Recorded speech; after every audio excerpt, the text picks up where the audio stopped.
Mona, in orange, and Candy sprint around and around my yard. Are they racing?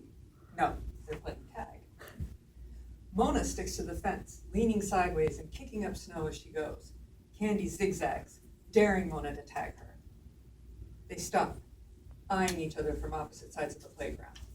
Mona feints left, then leaps to the right, almost catching Candy before Candy bolts away. Mona overtakes her easily, but Candy cheats. As Mona rushes past, Candy cuts across the yard to take the lead again. Mona pivots and starts running in the opposite direction. And then the game is over, usually before I can get my phone out to take a picture. They trot past me into the house, tongues lolling, chests heaving, hop onto the couch, and fall asleep. This story illustrates exactly why greyhounds are affectionately referred to as 45-mile-an-hour couch potatoes. They're spirited and playful, and they sleep about 18 to 20 hours a day. If you've seen any of my speeches, you know that I love greyhounds. And you probably know more about greyhounds than most people. Part of their allure is their mystique. They seem aloof and graceful, like long-legged creatures from another world. They're unlike any other animal. And I'm not just saying that because my house is overrun with them. Today I'm going to tell you what makes them unique, why they are special, and when I'm done, you'll be asking me where you can get one of your own. A lot of the ways that greyhounds are different from other dogs come from the way they're raised and how they lived at the track. For example, they've never been alone. On the farm, they were always with their litter mates, and at the track, they lived in a group with 50 or 60 other dogs. I've never had a dog with separation anxiety as bad as Memphis,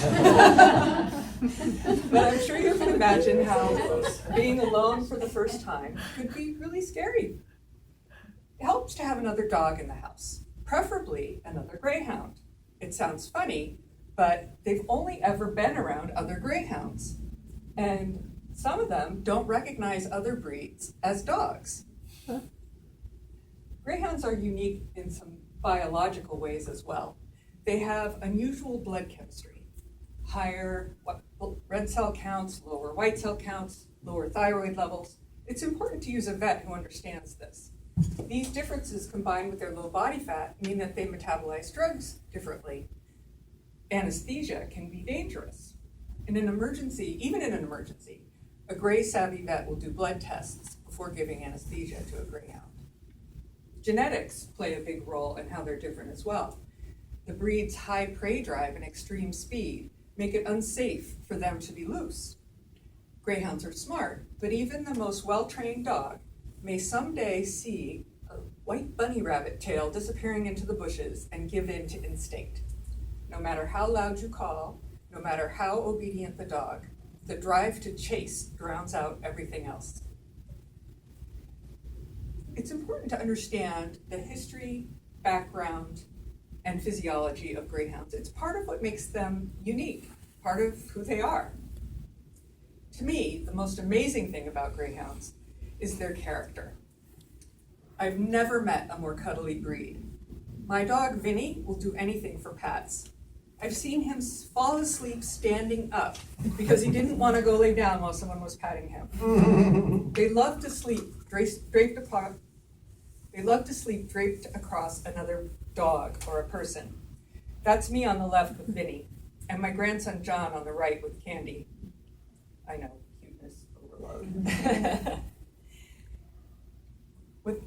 They have no concept of personal space or of the fact that they're slightly too large to be lap dogs. That's Candy in both pictures. She's the worst offender at my house. With their flexible spines, they can curl into really small spaces.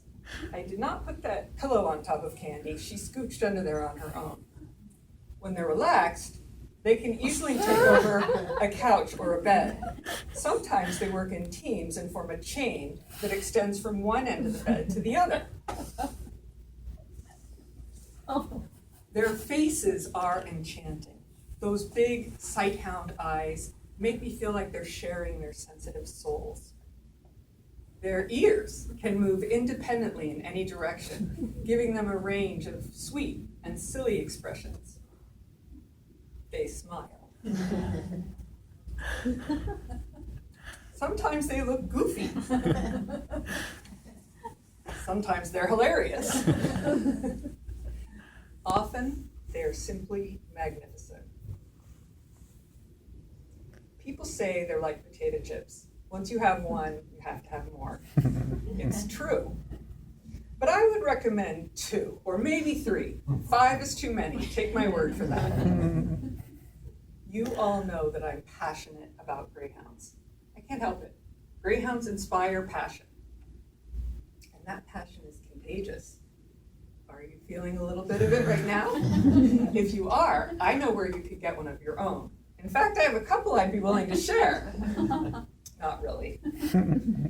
But if you are curious, this is a good website to check out to find more information. I hope you'll take a look.